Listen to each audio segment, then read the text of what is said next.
안녕하세요. 우주책방마님입니다. 그동안 인사 많이 못 드렸었죠. 제가 여기에 소개해 드리는 책과 별개로 개인적으로 읽고 싶은 책들이 너무 많이 쌓이는 바람에 그걸 다 읽느라 인사를 좀 많이 못 드렸어요. 오늘은요, 절제에 성공하기라는 책을 가져왔는데요. 이 책의 저자는 미즈노 남보쿠라는 분이세요. 이분은 일본의 대사상가이자 운명학자입니다. 이분은요, 부모를 잃고 대장장이를 하던 작은아버지 밑에서 키워졌었어요. 10세 때부터 술을 배우고 도박을 일삼으며 하루가 멀다 하고 싸움을 일으키다가 결국 18세 되던 해에 유흥비를 위해서 도둑질을 해서 감옥에 가게 됩니다. 반년 동안 감옥에 있으면서 남보크는 밖에서 보아왔던 사람들과 감옥에 들어오는 사람들이 꽤 많이 다르다는 사실을 발견하였습니다. 뭐가 다르다고 생각했냐면요. 이 외모가 보통 사람들하고 굉장히 다르게 느꼈었대요. 감옥에서 죄인들을 관찰하던 남보크는 감옥에서 나오자마자 자기의 인생이 궁금해서 관상가를 찾아가게 됩니다. 그 관상가가 하는 말이요. 1년 안에 칼을 맞아 죽을 상이니 이 길로 속히 절에 가서 출가하기를 청하시오 라고 말했어요. 스님이 되란 얘기죠. 이 말을 들은 남보크는 그 길로 가까운 절에 가서 출가를 청했으나 절의 주지 스님은 스님이 되는 것은 아주 힘든 일이요. 앞으로 1년 동안 보리와 흰 콩만으로 식사를 하고 다시 돌아오면 그때 받아주겠소 라고 거절을 하셨어요. 남보크는 바닷가에서 짐꾼으로 힘들게 일하면서도 살기 위해 보리와 흰 콩만을 먹고 술도 끊고 버티었습니다. 어울리는 무리들이 난폭하여 종종 싸움이 일어났지만 작은 상처만 입을 뿐 생명에는 전혀 지장이 없었어요. 1년을 무사히 넘기고 출가를 하기 위해 절로 향하던 그는 자신의 죽음을 예언했던 관상가에게 다시 찾아갔습니다. 남보크를 알아본 관상가는 크게 놀라며 물었습니다. 오, 완전히 상이 바뀌었군요. 어디서 큰 덕을 쌓았소? 아니면 사람의 목숨을 구했소? 라고 말했어요. 생명을 구한 일은 없지만 스님의 말씀 따라 보리와 흰 콩만 먹고 1년을 살았습니다. 아, 식사를 절제한 것이 큰 음덕을 쌓았구려. 그것이 당신을 구했소.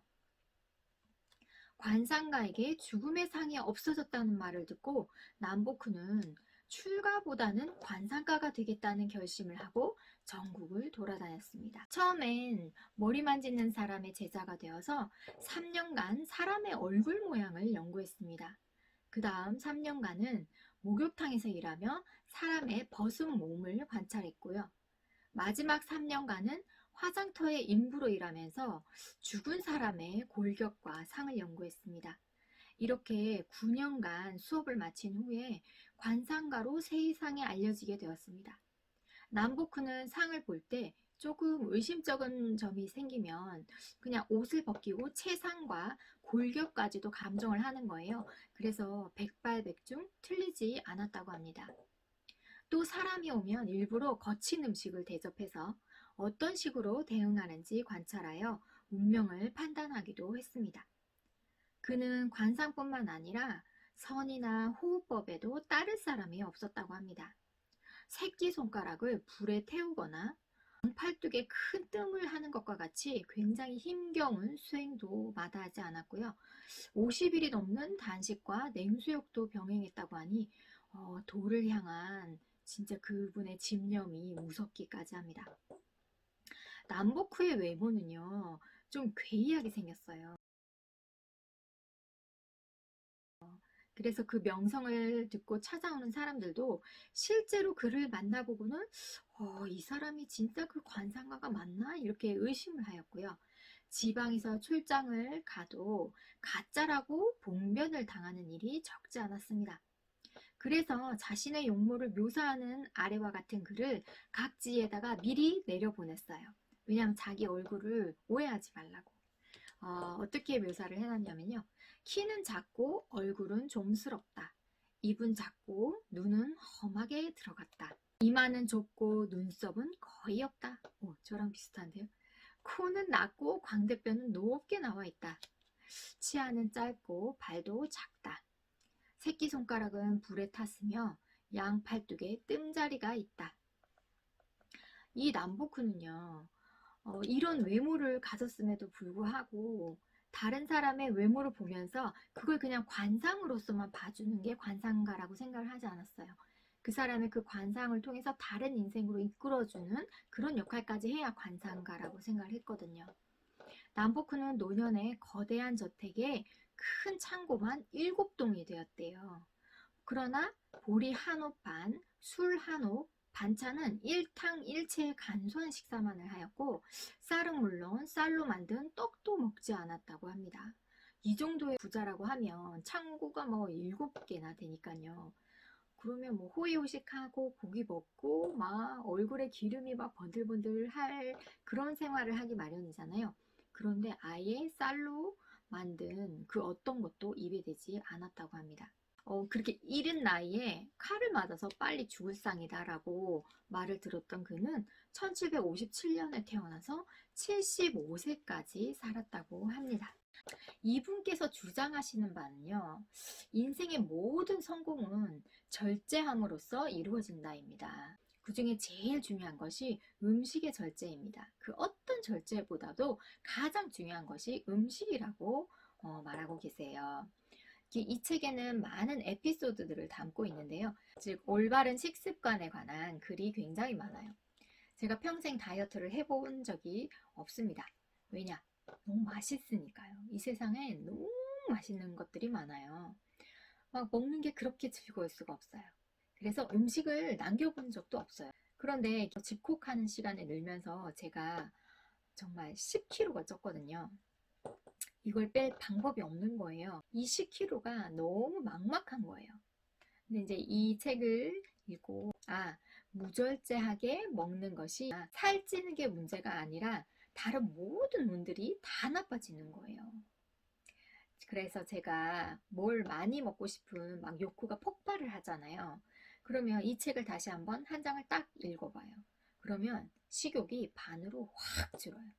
일단 식사에서 우리가 왜 절제를 해야 하는지부터 알려드릴게요. 바로 음식이 운명을 좌우한다입니다. 내가 십수년 동안 관상 공부를 하고 운명을 감정하기 시작했을 때 처음에는 틀리는 것이 거의 없어 크게 자만했습니다. 하지만 시간이 지나면서 큰 괴로움이 생겼습니다. 당시에는 식사의 중요함을 모르고 상을 보았습니다. 그저 얼굴 상만 본 거예요. 그래서인지 가난할 운명이었는데도 부자가 되고 일찍 죽어야 할 사람이 오래 사는 것을 종종 보았습니다. 반대로 관상으로서는 나중에 굉장히 부자가 될 사람이었는데도 아주 가난하게 되고 장수할 상을 가진 사람이 요절하는 것도 보았습니다.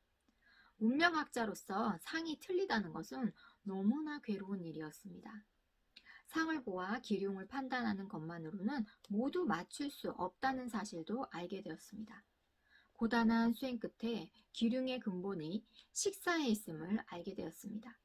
음식의 중요성을 깨달은 이후에 식사의 절제 여부를 알아보고 그에 따라 평생의 기륭을 판단하니 만에 하나 실수하는 일이 없었습니다. 얼마나 정확하게 바뀌었는지 아시겠죠? 수년간 이에 대해 사람들에게 가르치고 가르침을 따르는 사람들에게 확인도 또한 많이 해보았습니다. 1년 뒤에 틀림없이 큰 화를 입어야 될 사람도 식사를 절제하면 반드시 화를 모면했으며 오히려 뜻하지 않은 좋은 일까지 생겼습니다. 평생 가난을 면치 못하는 불행한 운명을 갖고 있던 사람도 성공을 하게 되고 세상에 널리 유명해지기까지 했습니다. 잘 살고 못 사는 것, 오래 살고 일찍 죽는 것 등 성공이나 출세 등도 모두 음식을 절제하는 것이 그 시작이며 끝입니다. 쌀밥을 먹지 않고 쌀이 들어간 떡조차 먹지 않는 생활을 저는 해왔습니다. 하루에 보리밥 3그릇을 먹는 양으로 정하고 술은 어렸을 때부터 대단히 좋아했지만 작은 잔 3잔으로 그 양을 정했습니다. 세상에 큰 뜻을 펴고자 하는 사람이라면 단 하루만이라도 음식을 절제해주기 바랍니다. 라고 시작해요. 그러면 도대체 음식을 절제를 함과 하지 않음이 얼마나 차이가 나는지 한번 보세요. 일단 이 의미부터 아셔야 돼요. 모든 사람은 하늘로부터 자신이 살아갈 대략적인 수명을 받는데요. 하늘에서 넌 몇 살까지 살아라 이렇게 수명을 가지고 태어나는데 수명과 함께 하늘로부터 받는 게 있어요. 그게 바로 일생 동안 먹을 양식입니다. 보통 사람은 태어날 때 자기 먹을 걸 가지고 태어난다라고 하잖아요.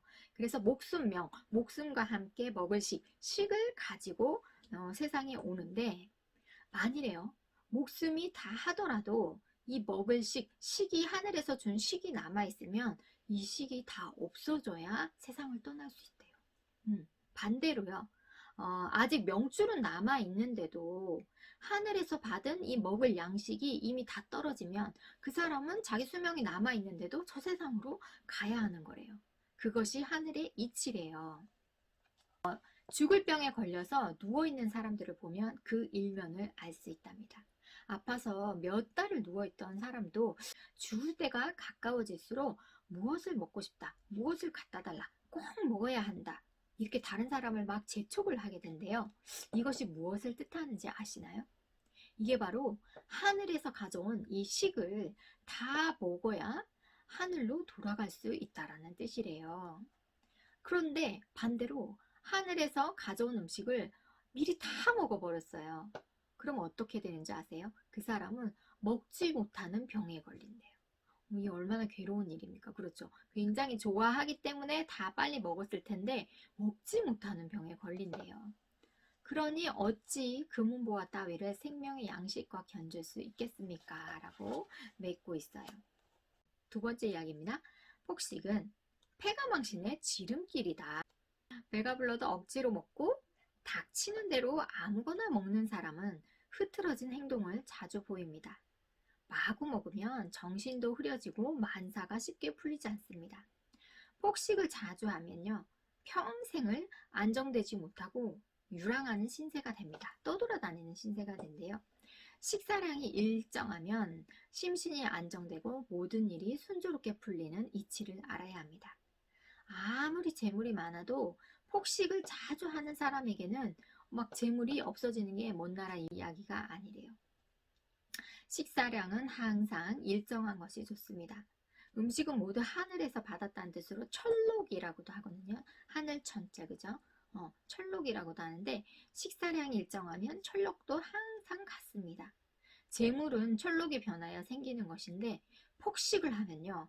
이 철록을 급격하게 빨리 줄이는 거죠. 동시에 재물도 줄이는 꼴입니다. 만약 가업을 이끄는 주인이 마구마구 먹어요? 그러면 그 집에서 일하는 식솔들 있죠. 그 사람들마저 똑같이 변해서 그 집은 결국 망합니다. 그런데 철록이 무한히 많을 것 같은 사람도 식사가 일정하지 않으면 일시에 철록이 없어집니다. 식사가 무절제하면 철록도 무절제해지기 때문에 장래가 어두워짐을 명심해야 합니다. 어떤 사람이 물었어요. 원래는요, 식사를 일정하게 했는데 요즘 들어 부쩍 폭식과 과식의 횟수가 늘었습니다. 괜찮을까요? 식사가 일정하던 사람이 난잡해지면 반드시 나쁜 일이 생기게 됩니다. 벌써 집안 곳곳에 혼란의 징조가 보일 것입니다.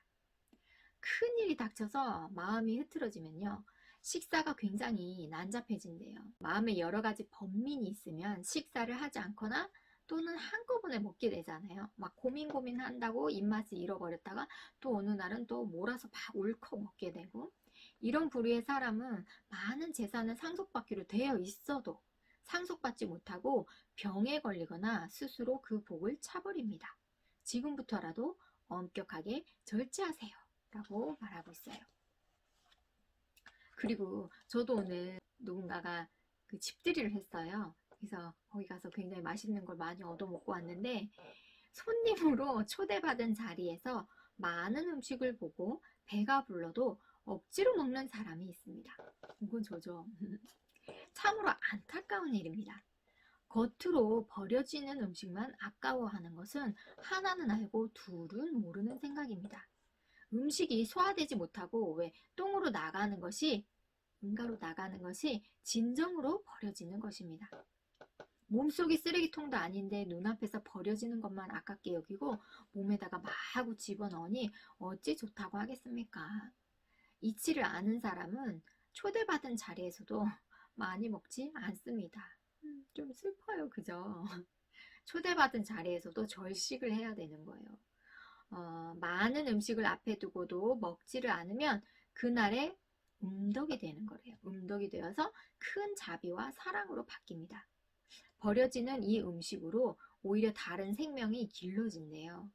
우리가 먹고 소화해서 나가는 거는 그냥 쓰레기가 된다고 생각하지만 버려지는 음식으로는 다른 생명이 길러진대요. 겉으로는 굉장히 뭐야 음식 다 버리는 거니까 낭비 아니야? 그죠?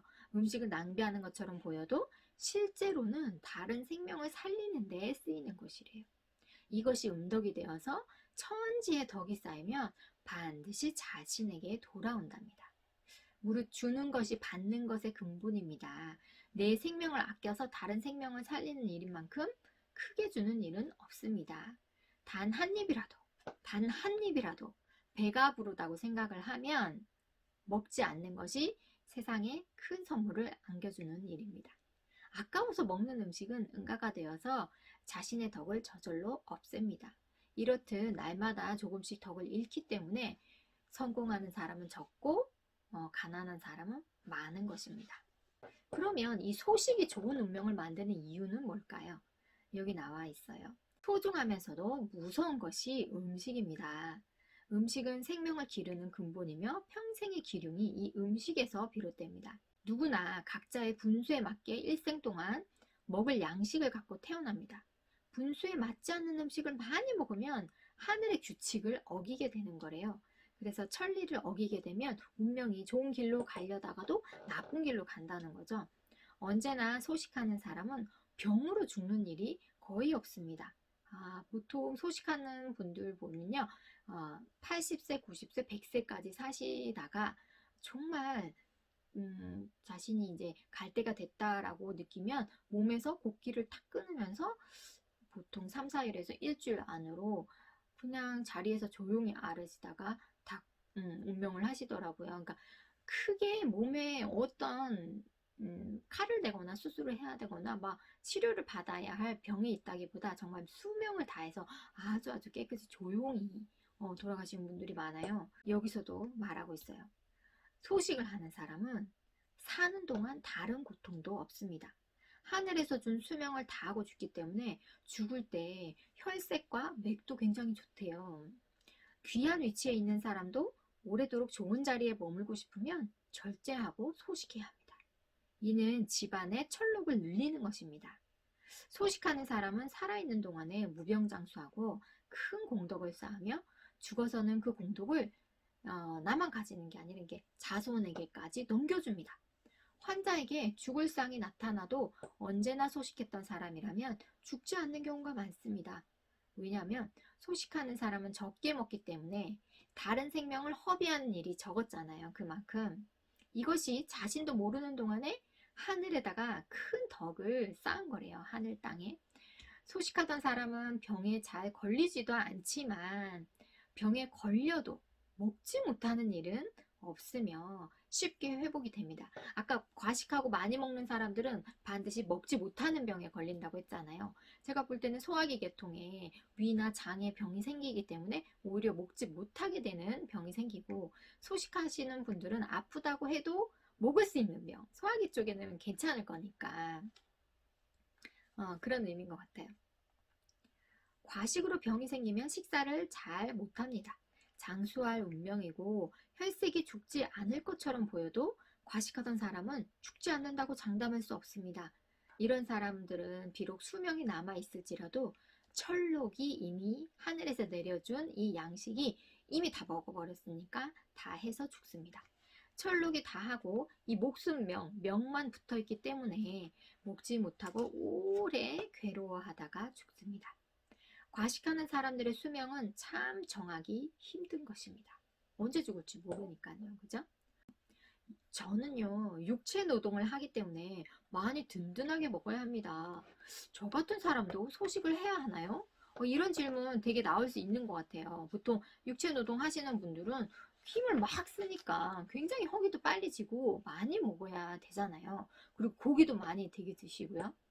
육체 노동을 하는 사람은 밥을 많이 먹는 것이 일반적입니다. 여기도 거기까지는 인정을 해요. 매일 중노동을 하는 사람은 앉아서 일하는 사람보다는 많이 먹어야 합니다. 겉으로는 스스로 일하는 것 같지만 진실은 음식이 일을 해주는 것입니다. 항상 음식에 감사해야 합니다. 노동의 많고 적음에 따라 식사량을 정하더라도 될 수 있으면 소식을 일상화하는 것이 좋습니다. 그러니까 자신이 노동량이 아무리 많다고 해도 될 수 있으면 소식을 해라. 매일 먹는 밥은요, 그때그때 상황에 따라 한계가 있습니다. 각자에 맞는 식사량이 있고 이것을 다 하늘이 내려다봅니다. 하늘이 내려다본대요. 만약 이 중노동에서 내가 벗어나고 싶다 이러면 조금 많이 먹더라도 절대 막 맛있는 것을 막 찾아서 먹으면 안 된대요. 조식, 검소한 식사를 해야 된대요. 검소한 식사에다가 소식을 이어나가면 중노동에서 벗어나서 입신출세를 할 수 있답니다. 그러면 과연 어느 정도를 먹어야 적당히 소식하는 것입니까? 일반인들에게는요, 복팔부라고 해서 배에 약 8알 정도 80%만 채워서 먹으라는 말이에요. 어떤 사람은 한 공기만 먹어도 배가 차고요. 어떤 사람은 두세 공기를 먹어야 배가 차는 사람이 있잖아요. 그러면 두 공기가 먹어야 배가 차는 사람은 한 공기 반만 먹으라는 거죠. 이게 80%인데요. 하지만 대체로 이 두 공기를 먹던 사람도 반으로 줄여서 한 공기만 먹는 것이 좋대요. 그래서 위에 양을 줄이는 것이 좋대요. 먹고 싶다고 생각하면 비위의 문이 저절로 열려 음식을 받아들이고 알맞다고 느끼면 비위가 닫힙니다. 그런데요, 비위가 닫혔는데도 계속 음식을 꾸역꾸역 먹으면요, 음식이 소화되지 않아 결국 병의 원인이 됩니다. 소화가 되지 않은 음식은 당연히 그 나머지 찌꺼기들이 몸의 곳곳에 독소로 퍼져서 몸을 상하게 합니다. 여러분 그거 다큐 보셨는지 모르겠는데 위가 분명히 밥을 가득 먹어서 가득 찼어요. 위를 찍었더니 가득 찼는데 이분께서 생각을 하라 그랬어요. 아, 나는 빵을 더 먹고 싶어. 아, 후식으로 맛있는 빵을 더 먹어야지 라고 생각을 해보라고 했거든요. 그랬더니 그 위가 어떻게 되는지 아시죠? 꿀렁꿀렁꿀렁꿀렁 하면서 이만큼을 자리를 더 비우는 거예요. 그런 빵이 더 먹고 싶다? 라는 생각을 하자마자 위가 이만큼을 자리를 꿀렁꿀렁 비워서 더 늘여놓는 거예요. 세상에 그걸 보고 너무 놀랐어요. 아, 배가 찢어져도 뭐 후식 먹을 배 따로 있고 뭐 커피 마실 배 따로 있고 케이크 먹을 배 따로 있고 다 그런 말 하잖아요, 우리가 먹으면서. 근데 진짜 먹고 싶다라는 그 생각에 위가 자리를 그만큼씩 쑥쑥 비워놓는 거예요. 그럼 어떻게 됐어요? 위가 본래의 크기보다 어마어마하게 늘어나겠죠. 이러면 이제 몸이 상하는 거예요. 위가 너무 많이 먹어서 축 처져도 위 하수증에 걸리잖아요. 대부분의 병이 이 과정을 거친대요.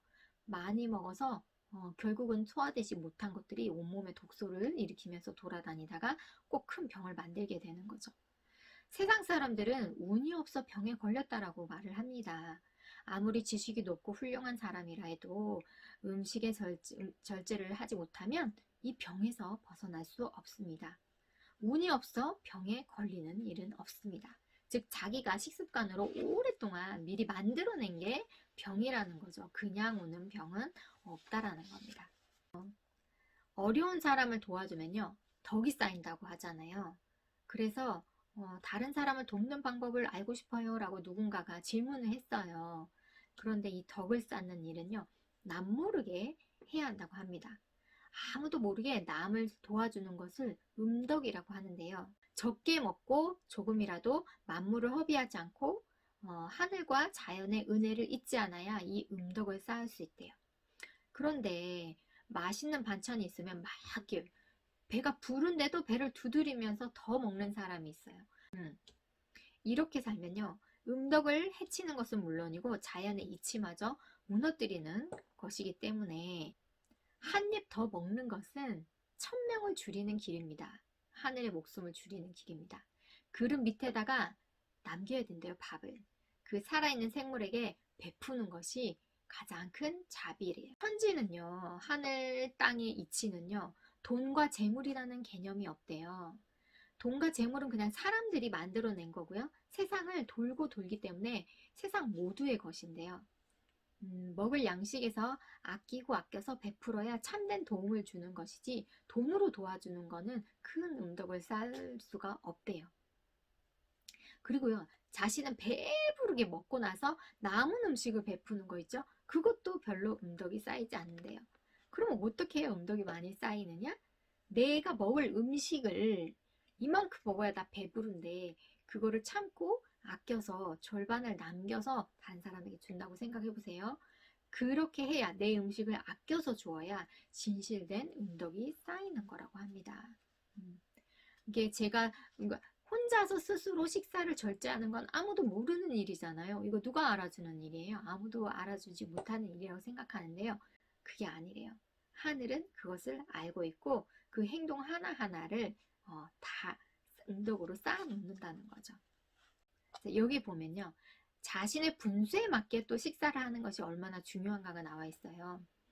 보통 사람이 부자의 식사를 하면, 그러니까 돈은 그냥 그저 그렇게 버는데 너무나 호사스럽게 식사를 하는 거예요. 부자처럼.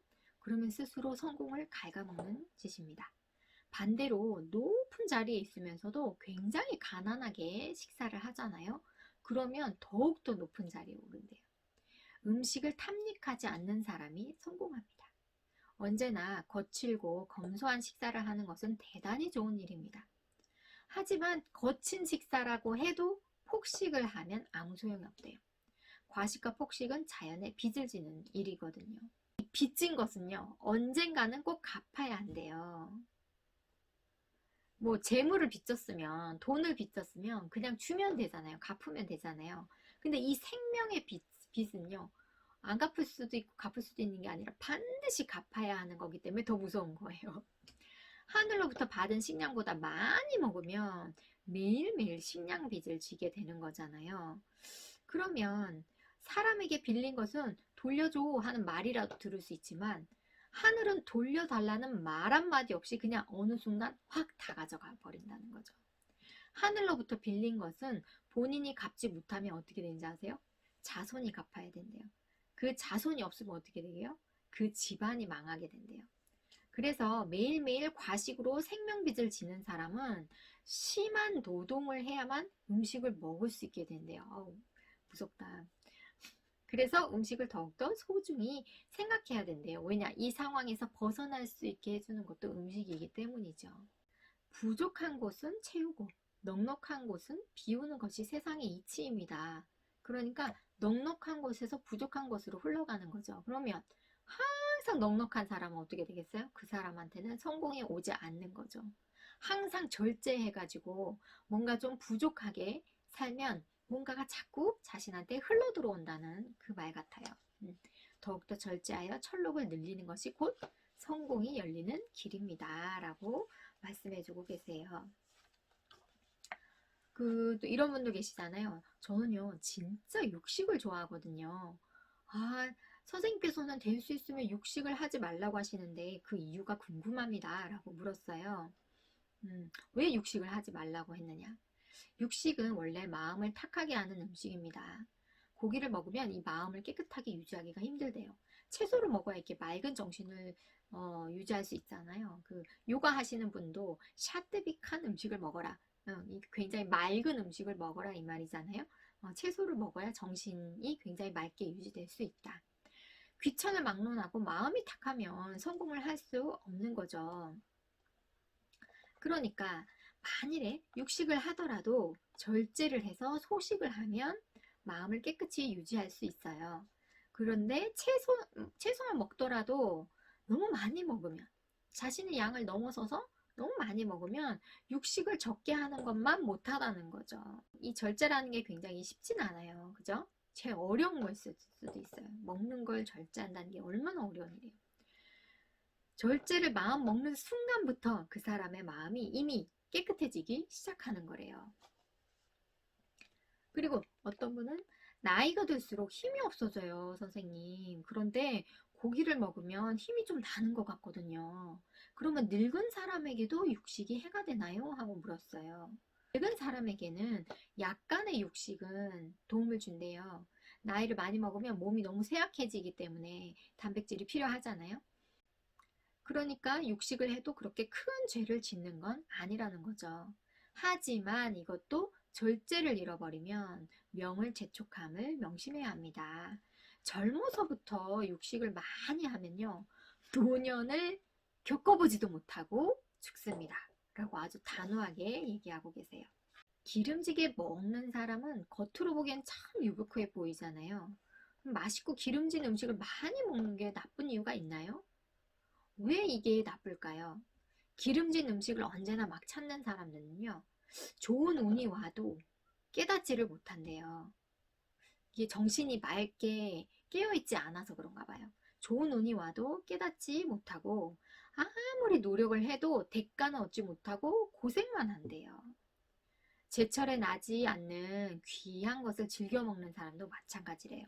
그러니까 예전에는 우리는 지금이야 뭐 하우스가 있으니까 아무 과일이나 아무 음식을 다 사계절 내내 먹을 수 있잖아요. 그런데 옛날에는 아주 귀한 그 철에만 먹을 수 있는 것들을 막 그런 것만 막 즐겨 먹는 찾아 먹는 사람들이 있는데 부자겠죠 물론. 그런 사람들도 고생만 나중에 하게 된다는 거죠. 가난한 사람이 좋은 음식을 찾아 먹으면 그 존재마저도 위태롭게 된대요. 자연에 감사할 줄 모르는 소인은요, 하늘이 주신 복을 다 받지도 못한대요. 검소한 식사를 하게 되면요, 가난할 운명을 타고났더라도 인생의 높고 낮음이 사라진대요. 만물을 겸손하게 대하는 사람만이 성실한 사람입니다. 기름지게 먹는 사람은요, 무의식 중에 남보다 이렇게 강한 모습을 보이려고 하는 부류래요. 진실되지 않은 마음을 가리려고 기름진 식사를 찾아다니기 때문에 자신도 모르게 난잡한 식사를 하게 된다는 거죠.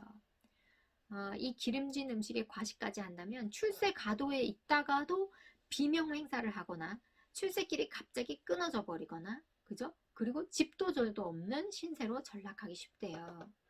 이때 주위에 친한 사람들마저 하나둘씩 떠나버리고 한 번 병에 걸리면 오래 길게 알아눕는 분들이 많으시대요. 그럼 반대로 저는 말라서요. 다른 사람들 보기가 너무 민망해요. 그럼 마른 사람들은 기름진 음식을 많이 먹어야 하는 거 아닙니까? 라고 묻는 분이 계셔요. 그러면 이렇게 대답을 하고 계시네요. 소식을 엄격하게 하는 사람은 혈색에 자연히 신명이 깃들게 돼 있대요. 많이 먹고 폭식을 일삼으면 얼굴에 신명이 깃들지 않습니다. 신명이 깃든 혈색은요, 그 뿌리가 깊고 변함이 없으나 절제할 줄 모르는 사람의 혈색은요, 제멋대로 변하고 일정하지가 않습니다. 무절제한 사람의 혈색은요, 자주 바뀌면서 길상도 흉상으로 변하게 된대요. 절제로 뼈와 살이 조화를 이루는 사람은요, 굉장히 깡말라 보여도 윤택이 있고 얼굴에 어두운 기운이 없다는 거죠. 마른 사람과 혈색이 돌아 균형 있는 사람과는 뭔가 틀리대요. 그냥 마냥 빼짝 마른 사람은요, 혈색이 좀 거무튀튀하고, 그런데 절제를 통해서 굉장히 균형 있게 몸이 유지되는 사람들은 혈색이 좋다는 거죠. 말랐다고 다 나쁜 것은 아닙니다. 당신은 절제함이 알맞아 심기가 잘 활동하고 혈색에 신명이 깃들어 있으니 걱정할 게 없습니다. 이렇게 말하고 계세요. 주변에 보면 기름지게 먹고도 수명이 긴 사람이 있어요. 와, 저 사람은 뭐 기름지게 먹으면 출세도 못하고 일찍 단명한다면서요. 그런데 저 사람은 왜 저렇게 잘 먹고 사는데도 수명이 길까요? 이렇게 물은 사람이 있었어요. 그랬더니 그 사람은 하늘로부터 받은 음식이 원래 많은 사람입니다. 평생 무병의 운을 타고난 사람도 있대요. 평생 어디 아픈 데가 없는 그런 복을 타고난 사람도 있대요. 그런데 이런 사람들도 만일에 젊을 때부터 기름진 음식을 즐기면요, 수명대로 다 살지 못하고 죽을 때까지 자기가 편안함을 느껴볼 겨를이 없다는 거죠. 명은 하늘로부터 타고나지만 그것을 기르고 가꾸는 것은 음식입니다. 음식을 절제하지 않으면 하늘로부터 받은 수명과 복을 다하지 못하고 좋은 운명을 스스로 망친 것도 모르고 살아가게 됩니다. 음식을 함부로 먹는 사람이 수명이 이상이 없으면 어떻게 되는지 아세요? 음식을 함부로 먹는 사람이 만일에 수명에 이상이 없고 길게 오래 잘 산다? 그러나 재산에 손실이 가거나 자손한테 결함이 생기게 된대요. 음식이 가득 차는 대신에 재물이나 자손의 운명이 기울어 버리는 거죠. 여기까지 들으면 여러분 폭식을 할 수 있는 분이 계실까요? 저도 약 20년간, 20여 년간 이어오던 폭식을 진짜 이 책을 읽으면서 단번에 끊고 싶다라는 생각을 절절하게 들게 만들더라고요.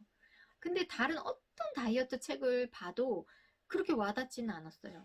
내가 왜 맛있는 게 있으면 또 먹어야지. 내가 왜 이 좋은 걸 마다해? 하고 계속 먹게 되더라고요. 근데 이 책은 너무나 내 운명에 관한 책이고 내 운명을 제대로 살지 못하면 그 나쁜 화가 자손 대대로 아래로 내려갈 수도 있다라고 생각하니까 섬뜩해서 잘 못 먹게 되더라고요.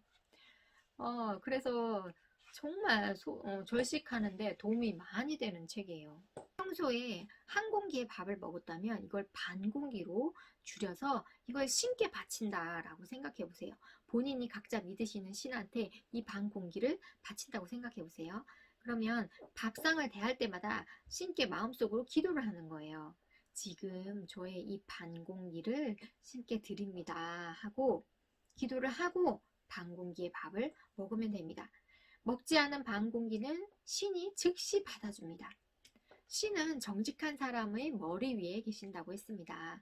물건을 직접 받는 것이 아니라 그 마음과 뜻을 받는 거죠. 제가 이 반공기를 드립니다 해서 신이 이 반공기를 받는 게 아니라 네가 그 반공기를 나에게 주는 너의 마음을 받겠노라 이렇게 하는 거죠. 그런데 충분히 먹고 신에게 매일 맛있는 음식을 따로 해다 바친다? 이러면 신이 좋아하지 않는데요. 자신이 먹을 거를 아끼고 아껴서 이 올리는 그 뜻만을 기뻐하기 때문에 그렇게 바쳐야 된다는 거죠. 셋을 먹었다면 둘로 줄이시고요. 둘을 먹었다면 이제 하나만 드시고 하나였다면 반만 먹어서 그 덕을 키우면 세상에 이루어지지 않을 소원이 하나도 없답니다. 보통 작은 소망은요 1년이나 3년이면 이루어지고요 큰 소망은요 약 10년 정도면 이루어집니다. 이렇게 절제하고 소식했을 때요. 수행을 깊게 하시는 분들 있죠. 그분들은요 거의 오후 3시나 이렇게 4시 정도가 되면 식사를 다 마치세요. 그 이후부터는 먹질 않아요. 먹는다 해도 녹차 정도, 차를 아주 홀짝이면서 조금만 드시는 거. 깊게 수행하는 사람들은 오후 4시 이후에는 음식을 먹지 않아야 합니다. 이런 방법은 왜 그럴까요? 다 기를 고요하게 만들어서 마음을 다스리기 위한 것입니다. 오후가 됐는데도 막 먹고 그거를 소화시키느라 기가 난동을 부리게 하는 게 아니라 먼저 다 먹고 이제 다 소화를 시킨 다음에 마음의 기를 모두 안정시키는 거죠. 이렇게 혼미한 상태에서는 신을 만날 수가 없다는 거죠. 다시 말하면 진정한 신을 만나고 싶은 열정이 있다면 자신이 먹는 것을 줄여서 마음속으로 신께 드리면 됩니다. 음식을 절제하는 건 현재도 도움이 되고 미래도 도움이 되는 일이니까요. 현생에서 음식을 절제를 해가지고요. 이를 천지에 남기면 전생의 악연을 풀어주고 현생의 명복을 늘릴 수 있는 행동이래요. 현생에서부터 안락세계에 사니까 자연스럽게 죽을 때도 임종을 할 때도 편안할 수 있다라는 거죠. 사람이 죽을 때 모습을 보면 어떻게 살았는지 알 수 있대요. 죽을 때 괴로운 마음이 없으면 다가올 세상에도 괴로운 마음이 없는 세상으로 가게 된대요. 이거 굉장히 중요해요. 보통 마음 공부하시는 분들은요. 임종을 하는 순간에 자신이 굉장히 편안해하고 화평하게 돌아가시면 그 다음 생에도 그런 세계에서 태어날 수 있지만 너무너무 괴로워하고 만일에 억울해 아니면 내가 다 못 다 가져간 것에 대한 미련과 후회가 막 후환이 너무나 많이 남아. 그럼 다시 이 생으로 돌아오게 된다는 거죠. 그리고 다시 고행을 시작한다는 거죠. 현생에서 음식을 절제하여 이를 천지에 늘리면 반드시 미래로 가져갑니다. 이 현생을 바탕으로 미래에 도움을 받는 것입니다. 라고 되어 있어요. 142페이지에 운명학의 비결이라는 게 나와요. 상을 보러 온 사람 중에 도박이 직업인 사람이 있었대요. 이 사람의 상을 보니 찢어지게 가난한 것은 물론 머지않아 불구가 될 운명이었대요. 불구. 그런데 이 사람은 젊을 때부터 음식 낭비를 엄청나게 싫어하던 사람이래요. 가끔 도박으로 큰 돈을 벌면 막 흥청망청 써버리기 일쑤지만 음식을 삼가하고 죽을 먹는 것을 즐겼대요. 심지어 어느 정도로 음식을 아꼈냐면요. 이렇게 개울에 떠내려오는 풀잎들을 막 모아가지고 먹을 수 있는 것들은 그걸 다 먹었대요. 정성스럽게. 이 사람은 배운 것도 없고 내세울 직업도 없었지만 음식으로 천재의 덕을 쌓아서 마침내 유복하게 되었습니다. 아주 좋지 않은 운명이라도 음식을 근본으로 검소한 생활을 지키면 출세할 수 있습니다. 라고 나와요. 물론 이제 식사량이 줄면서 절식을 좀 하게 되니까 적게 먹으니까 부작용이 생기긴 했어요. 그러니까 간식을 너무 자주 먹는 거예요. 뭐 조금 먹을 거 없나, 뭐 먹을 거 없나, 계속 냉장고 문을 열었다 닫았다 하면서 기웃거리게 되는. 그래서 제가 생각해낸 게 차를 많이 마시자입니다. 여러분, 무차 혹시 들어보셨어요? 무를 말려가지고 이렇게 차로 만든 거예요. 그래서 저는 무 냄새 굉장히 싫어하거든요. 그래서 무차는 절대 못 마실 거야 라고 생각을 했어요. 그런데 이제 우연히 유기농 식품 코너에 가다 보니까 말린 무차, 당근차, 뭐 우엉차, 연근차, 뭐 진짜 되게 다양하게 차가 있더라고요. 그래서 그냥 용기를 가지고 무차를 한번 가져와 봤어요. 웬걸 뜨거운 물에 우리니까 정말 금방 순식간에 그 물이 우러나면서 갈색이 되면서 너무나 구수한 차가 되더라고요. 무 냄새 안 나요. 무 냄새 안 나고 완전 보리차처럼 너무나 구수한 차가 되는 거예요. 그러면서 그때부터 제가 너무나 애정하면서 이 차를 마시고 있어요. 그런 차들을 마시면 그나마 허기가 조금 가시더라고요. 그러니까 쓸데없이 뭐 초콜릿 집어먹고 사탕 집어먹고 과자 집어먹고 이게 굉장히 많이 줄었어요. 여러분도 힘드시겠지만 이 책에 나와 있는 운명이 이렇게까지나 달라지고 성공을 하게 해준다는데, 그죠? 그리고 병 없이 오래오래 막 건강하게 살 수 있게 해준다는데 무엇인들 저희가 못하겠습니까? 그렇지 않아요? 어, 여러분도 저도 오늘부터 소식과 절제를 실천하면서 한번 우리의 운명을 조금이나마 좋은 길로 갈 수 있도록 그런 길로 한번 유도를 해보지 않으시겠어요? 저는 이제부터 실천합니다. 여러분들도 한번 꼭 해보시길 바라면서 오늘 여기까지 읽고 마칠게요. 다음 시간에 만나요. 안녕.